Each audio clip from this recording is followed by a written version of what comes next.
বেপাত্তা দুই বিক্ষুব্ধ তৃণমূল সাংসদ, খোঁজ নেই জঙ্গিপুরের সাংসদ খলিলুর রহমানের, হদিশ মিলছে না আবু তাহের খানেরও। মুর্শিদাবাদের তৃণমূল সাংসদ আবু তাহের খান, তারও কোনো হদিশ মিলছে না। গতকাল বিক্ষুব্ধদের বৈঠকে ছিলেন এই দুই সাংসদ, ছিলেন ভূপেন্দ্র যাদবের বাড়ির বৈঠকেও। তারপর থেকে দুজনের কোনো খোঁজ মিলছে না। একজন তৃণমূল সাংসদ, তিনি জঙ্গিপুরের সাংসদ খলিলুর রহমান, আর অপরজন মুর্শিদাবাদের সাংসদ আবু তাহের খান। তাদের দুজনের কোনো খোঁজ মিলছে না।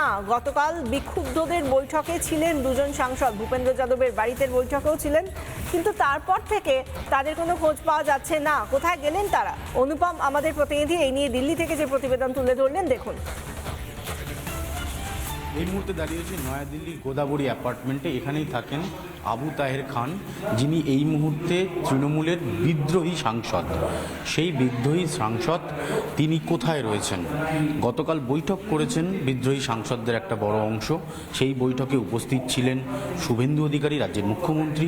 সেই বৈঠক হয়েছে শতাব্দী রায়ের বাড়িতে। কিন্তু আজকে সকাল থেকে খলিলুর রহমানরা কোথায়, এই প্রশ্নের উত্তর কিন্তু এখনও পাওয়া যাচ্ছে না। এই মুহূর্তে আমরা দেখতে পাচ্ছি আবু তাহের এবং খলিলুর রহমান, এরা দুজনেই কিন্তু এই 2001 এবং 2002 যে এই অ্যাপার্টমেন্ট রয়েছে, সেই অ্যাপার্টমেন্টেই তারা থাকেন। এইটা যেমন আমি দেখালাম আবু তাহেরের বাড়ি, অন্যদিকে খলিলুর রহমানের যে বাড়ি সেটাও কিন্তু এই মুহূর্তে আমরা দেখতে পাচ্ছি সরাসরি।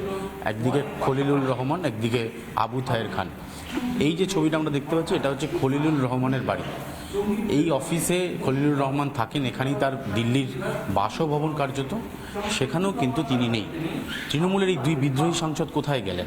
দিল্লিতে এলেন, বৈঠক করলেন, কিন্তু তারপর তারা সংবাদ মাধ্যমের মুখোমুখি তো হচ্ছেনই না, কোনো প্রতিক্রিয়াও দিচ্ছেন না। এই মুহূর্তে এই জল্পনা চলছে যে খলিলুর রহমান এবং এই আবু তাহের, এই দুই সাংসদ, তারা কি এই বিদ্রোহী সাংসদদের থেকে কিছুটা দূরে সরে যেতে চাইছে? প্রশ্নটা এই মুহূর্তে ঘোরাফেরা করছে। ক্যামেরা মেহরাজ আলীর সাথে অনুপম পাত্র, রিপাবলিক বাংলা, নয়াদিল্লি। নানা ধরনের কন্টেন্ট দেখার জন্য লাইক করুন, শেয়ার করুন আমাদের ফেসবুক পেজ, সাবস্ক্রাইব করুন আমাদের ইউটিউব চ্যানেল। পাশাপাশি অন্যান্য ব্রেকিং নিউজের জন্য অবশ্যই চোখ রাখুন রিপাবলিক বাংলায়।